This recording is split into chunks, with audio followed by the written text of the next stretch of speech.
My name's Maddie Ford. I'm currently double majoring in journalism and Southern Studies. The Center for the Study of Southern Culture is the reason that I'm at the University of Mississippi.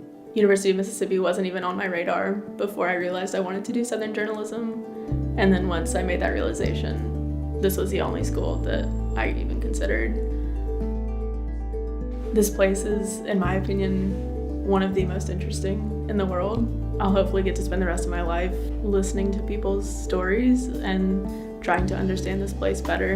And a lot of people do connect with the idea of the South as an important place.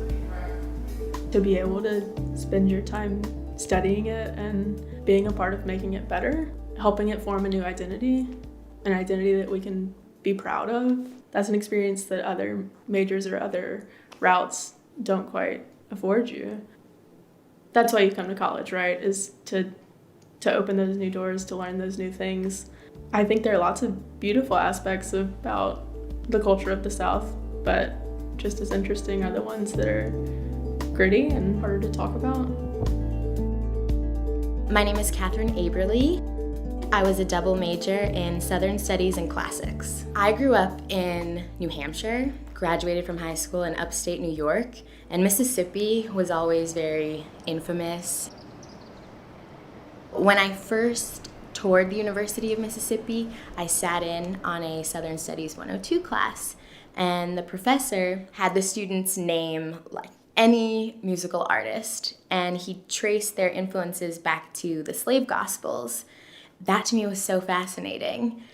I knew I wanted to study music and literature and history, the way that those all work together.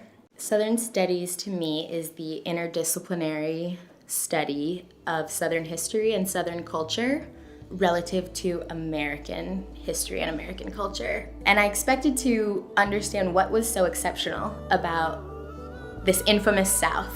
What's going on down there? The more I've studied Southern Studies, I've realized that exceptionalism is a lot less prominent than I thought, and it's much more the sort of exaggerated culture and history of the United States and the Americas as a whole.